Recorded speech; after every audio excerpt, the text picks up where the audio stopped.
Hello everyone, welcome back to our YouTube channel. आज का जो हमारा टॉपिक है वो है chain of infection. Chain of infection का क्या मतलब है कि कैसे एक इन्फेक्शियस जो डिजीज़ होती है वो स्प्रेड होती है। ठीक है, कोई भी इन्फेक्शियस डिजीज़ कैसे स्प्रेड होती है वो हम चेन ऑफ इन्फेक्शन में देखते हैं। इसमें कुछ 6 लिंक्स आपके पास दिख रहे हैं आपको इस फोटो में। ठीक है, अगर ये 6 लिंक्स आपस में एक दूसरे से कनेक्टेड हैं तभी जो एक इन्फेक्शन है वो कोज होता है। अगर इसमें से हम एक भी लिंक को क्या कर देंगे, ब्रेक कर देंगे। क्या कर देंगे, एक भी लिंक को अगर हम ब्रेक कर देंगे तो उसके बाद जो इन्फेक्शन हमारा जो है वो स्प्रेड होना क्या हो जाएगा, बंद हो जाएगा। ठीक है, तो देखते हैं अब इसमें हमारे पास कितने लिंक्स होते हैं। एक चेन ऑफ इन्फेक्शन में 6 लिंक्स हमारे पास होते हैं। तो 1 बाय 1 हम क्या करेंगे, इनको डिस्कस करेंगे। तो हमारे पास जो फर्स्ट जो लिंक है चेन ऑफ इन्फेक्शन का वो है infectious agent. First of all हम डिस्कस करते हैं कि इन्फेक्शन क्या होता है। इन्फेक्शन का मतलब होता है invasion of micro organisms into the host body. ठीक है, और माइक्रो ऑर्गेनिज्म भी कौन सा, पैथोजेनिक माइक्रो ऑर्गेनिज्म, मतलब कोई ऐसा माइक्रो ऑर्गेनिज्म जो डिजीज कोज करता है और अगर वो किसी अदर होस्ट बॉडी के अंदर इन्वेड हो गया देन वो क्या कोज कर देगा, इन्फेक्शन कोज कर देगा। ठीक है, इसमें हमारे पास जो फर्स्ट जो हमारा लिंक है वही क्या है, इन्फेक्शियस एजेंट। कौन सा लिंक है हमारा जो फर्स्ट है वो इन्फेक्शियस एजेंट। इन्फेक्शियस एजेंट का क्या मतलब है कि ऐसे कौन कौन से एजेंट हैं जो इन्फेक्शन को कोज कर सकते हैं। दैट मीन्स अगर हम इसमें सेकेंड टर्म में बात करें, पैथोजेनिक माइक्रो ऑर्गेनिज्म, ऐसे माइक्रो ऑर्गेनिज्म जो डिजीज को कोज करते हैं। ठीक है, अब हम एक एक करके मैं आपको एग्जाम्पल इसके बताती हूँ। एक होते हैं हमारे पास बैक्टीरिया। क्या होते हैं, बैक्टीरिया। ठीक है, बैक्टीरिया हमारे किस चीज़ में आते हैं, माइक्रो ऑर्गेनिज्म में आते हैं। ठीक है, अब माइक्रो ऑर्गेनिज्म में एक हो गया bacteria, virus, fungi, protozoa. Normally good bacteria भी होते हैं, ठीक है, जो हमारी बॉडी के अंदर प्रेजेंट होते हैं, लेकिन वो क्या कोज नहीं करते, डिजीज कोज नहीं करते। लेकिन जो पैथोजेनिक माइक्रो ऑर्गेनिज्म अगर प्रेजेंट हैं और उसमें भी harmful bacterias, harmful viruses, harmful protozoas, अगर ये सब हैं उसके बाद ही डिजीज की क्या होती है, स्टार्टिंग होती है। कोई भी इन्फेक्शन की स्टार्टिंग हमारी कहाँ से होती है, किसी भी इन्फेक्शियस एजेंट से।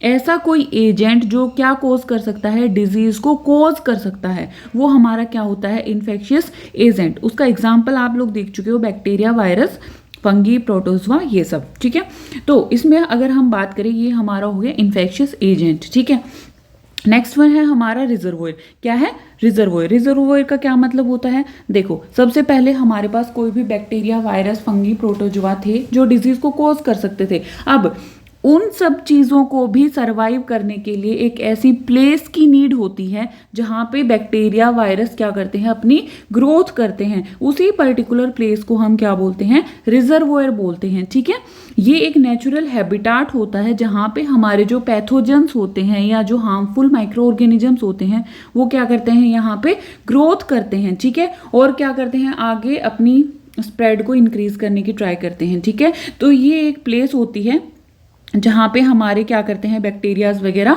ग्रोथ करते हैं। ठीक है, a place where bacteria can survive. ठीक है, उसके बाद जो नेक्स्ट जो हमारा लिंक है, फर्स्ट लिंक हमने देखा इन्फेक्शियस एजेंट, सेकंड लिंक हमारा कौन सा था, रिजर्वोयर, थर्ड लिंक जो हमारा है वो कौन सा है, पोर्टल ऑफ एग्जिट। अब जैसे कोई भी एक बैक्टीरिया था, क्या था हमारा, कोई भी एक बैक्टीरिया।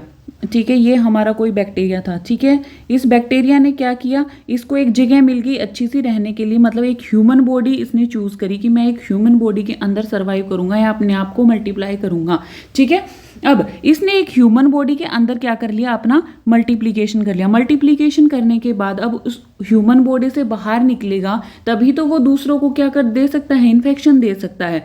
अब वो बाहर निकलने के तरीके, ठीक है, वो कौन सा पाथवे चूज करता है, ठीक है, अपने आप को उस ह्यूमन बॉडी से बाहर निकालने के लिए, वही हमारा पाथवे, उसी पाथवे को हम क्या बोलते हैं, पोर्टल ऑफ एग्जिट। ठीक है, इसमें हमारा क्या क्या कौन कौन से पाथवे हो सकते हैं, जैसे वो रेस्पिरेटरी ट्रैक्ट चूज कर ले, मतलब वो ड्रॉपलेट्स के थ्रू बाहर आ जाए, या फिर कोई भी कट वगैरह है, ब्लड आ रहा है वहां से, या फिर बॉडी का कोई भी फ्लूइड है। ठीक है, यूरिन हो गया, स्वेटिंग हो गया, मतलब वो कोई भी पाथवे चूज करे अपने आप को उस ह्यूमन बॉडी से बाहर निकालने के लिए, वो हमारा क्या होता है, पोर्टल ऑफ एग्जिट। ठीक है, उसके बाद जो नेक्स्ट हमारा जो लिंक है वो क्या है, हमारा mode of transmission. Mode of transmission का क्या मतलब है, अब वो बाहर तो आ गया, अब उसको एक न्यू होस्ट की जरूरत है कि जिस भी बॉडी के अंदर वो अब दोबारा जाएगा। अब वो बॉडी के अंदर वो कैसे कैसे किन किन तरीकों से जा सकता है, वो हमारा क्या होता है, मोड ऑफ ट्रांसमिशन। ठीक है, वो हमारा क्या होता है, मोड ऑफ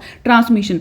अब मोड ऑफ ट्रांसमिशन में अगर हम बात करें तो वो कौन कौन से हो सकते हैं, वो डायरेक्ट भी तरीके से जा सकता है, वो इनडायरेक्ट तरीके से भी जा सकता है। ठीक है, अब डायरेक्ट तरीके में हमारा क्या क्या आ सकता है, जैसे आप कहीं पे भी एक इन्फेक्टेड पेशेंट था, आप वहां गए, उसने वहां स्नीजिंग करी, आपने उन ड्रॉपलेट्स को क्या कर लिया, इनहेल कर लिया। ठीक है, या फिर आप इस फोटो में देख सकते हो, यहाँ पे दो पर्सन क्या कर रहे हैं, एक दूसरे से हैंडशेक कर रहे हैं। अब हैंडशेक से क्या होगा, वो एक दूसरे को डायरेक्ट क्या कर रहे हैं, यहाँ पे इन्फेक्शन को ट्रांसमिट कर रहे हैं। तो मोड ऑफ ट्रांसमिशन के अंदर अगर हम बात करें कितने तरीके के मोड ऑफ ट्रांसमिशन हो सकते हैं, एक हो सकता है हमारा डायरेक्ट, दूसरा हमारा क्या हो सकता है, इनडायरेक्ट हो सकता है। ठीक है, अब डायरेक्ट का एग्जाम्पल मैंने आपको बता दिया। अब इनडायरेक्ट में कौन कौन सी चीज़ें हमारे पास आ सकती हैं, डायरेक्ट में मैंने बताया अगर आप डायरेक्ट किसी की बॉडी को टच करते हो, डायरेक्ट किसी की बॉडी के फ्लूइड को टच करते हो, तब वो स्प्रेड होता है। इनडायरेक्ट में अगर कोई भी पेशेंट है, उसके ऑब्जेक्ट्स को अगर आप टच कर रहे हो, ठीक है, उसके ऑब्जेक्ट को टच करने से अगर आपके अंदर इन्फेक्शन आ रहा है या वो चूज कर रहा है कि वो इनडायरेक्ट तरीके से जाएगा, देन वो हमारा क्या होता है, मोड ऑफ ट्रांसमिशन, कि वो अपने आप को कैसे ट्रांसमिट कर रहा है, डायरेक्ट वे से कर रहा है या इनडायरेक्ट वे से कर रहा है। ठीक है, उसके बाद जो फिफ्थ जो हमारा लिंक है वो कौन सा है, हमारा पोर्टल ऑफ एंट्री। ठीक है, फिफ्थ लिंक हमारा कौन सा है, पोर्टल ऑफ एंट्री। अब पोर्टल ऑफ एंट्री के अंदर हमारे पास क्या है, देखो अब जैसे पोर्टल ऑफ एग्जिट था, इस ऐसे ही बिल्कुल सेम हमारा क्या है, पोर्टल ऑफ एंट्री है। पोर्टल ऑफ एंट्री के अंदर आपको क्या देखने को मिलेगा कि कौन से रूट से वो दूसरी जो न्यू जो होस्ट बॉडी है उसके अंदर एंट्री करेगा, वो हमारा क्या होता है, पोर्टल ऑफ एंट्री। ठीक है, वो कैसे एक न्यू होस्ट के अंदर एंटर करेगा, वो क्या होता है, हमारा पोर्टल ऑफ एंट्री। समझ गए आप लोग, जैसे कौन कौन से तरीके से वो न्यू बॉडी के अंदर जा सकता है, म्यूकस मेम्ब्रेन के थ्रू जा सकता है, कोई भी ब्रोकन स्किन है उसके थ्रू जा सकता है, या फिर कोई भी रेस्पिरेटरी ट्रैक्ट के थ्रू भी वो दूसरी बॉडी के अंदर क्या कर सकता है, अपने आप को ट्रांसमिट कर सकता है। ठीक है, नेक्स्ट और जो लास्ट हमारा लिंक है वो है हमारा कौन सा, ससेप्टिबल होस्ट। कौन सा है, ससेप्टिबल होस्ट। ससेप्टिबल होस्ट का क्या मतलब है कि कोई ऐसा पर्सन जिसमें इन्फेक्शन होने के जो चांसेस होते हैं वो मैक्सिमम होते हैं, क्या होते हैं, मैक्सिमम होते हैं। और ऐसे पर्सन कौन होते हैं, जिनकी जो इम्यूनिटी है, जो इम्यून पावर है वो पहले से ही क्या होती है, बहुत कम होती है। ऐसे कौन लोग हो सकते हैं, जैसे हमारे चिल्ड्रंस होते हैं, बहुत छोटे बच्चे होते हैं, ठीक है, उनमें इन्फेक्शन के चांसेस बहुत ज़्यादा रहते हैं। और कुछ हमारे जो ओल्ड एज पर्सनस होते हैं उनके अंदर इन्फेक्शन के चांसेस क्या रहते हैं, बहुत ज़्यादा रहते हैं। और जो हमारी प्रेग्नेंट वुमेन्स होती हैं उनके अंदर इन्फेक्शन के चांसेस बहुत होते हैं। या फिर अगर हम बात करें किसी भी पर्सन के अंदर पहले से कोई इन्फेक्शन प्रेजेंट है, वो अभी अभी नया ठीक हुआ है, तो उसको सेकेंडरी जो इन्फेक्शन होने के चांसेस भी क्या होते हैं, बहुत ज़्यादा होते हैं। ठीक है, समझ गए आप लोग। ये कितने लिंक्स थे हमारे पास, चेन ऑफ इन्फेक्शन में हमारे पास 6 लिंक्स थे। फर्स्ट क्या था, इन्फेक्शियस एजेंट। इसका मतलब क्या था कि वो एजेंट या फिर वो माइक्रो ऑर्गेनिज्म जो डिजीज को कॉज करेगा, वो इन्फेक्शियस एजेंट था हमारा। उसके बाद था रिजर्वोयर, कि वो जो इन्फेक्शियस एजेंट है वो कहाँ पे अपनी ग्रोथ कर रहा है, वो प्लेस क्या थी हमारी, रिजर्वोयर। अब उस रिजर्वोयर जहाँ पे उसने अपनी ग्रोथ करी, उससे बाहर निकलने के लिए वो कौन सा मेथड यूज कर रहा है या वो किस तरीके से बाहर आ रहा है, वो क्या था हमारा पोर्टल ऑफ एग्जिट। उसके बाद जो फोर्थ जो हमारा लिंक था वो क्या था, मोड ऑफ ट्रांसमिशन। वो डायरेक्ट वे से दूसरे होस्ट के अंदर जाएगा या इनडायरेक्ट वे से जाएगा, वो क्या था हमारा मोड ऑफ ट्रांसमिशन। फिफ्थ जो हमारा लिंक था उसके अंदर था पोर्टल ऑफ एंट्री, कि अगर वो किसी न्यू होस्ट के अंदर एंटर कर रहा है तो वो कौन से रूट को यूज करके न्यू होस्ट के अंदर जा रहा है, वो क्या था हमारा पोर्टल ऑफ एंट्री। और जो लास्ट वन जो लिंक था हमारा वो था ससेप्टिबल होस्ट, कि ऐसे पर्सन्स जिनकी इम्यून जो पावर है वो बहुत ही वीक है, वो उन लोगों को चूज करता है अपना शिकार बनाने के लिए। जैसे कि इन्फेक्शन बहुत ही हेल्दी पर्सन को तो नहीं होता, जिनके अंदर इम्यूनिटी बहुत कम होती है, उन्हीं लोगों के क्या चांसेस रहते हैं, इन्फेक्शन के ज़्यादा चांसेस रहते हैं। ठीक है, आई होप कि आपको समझ आया होगा। ठीक है, थैंक यू सो मच।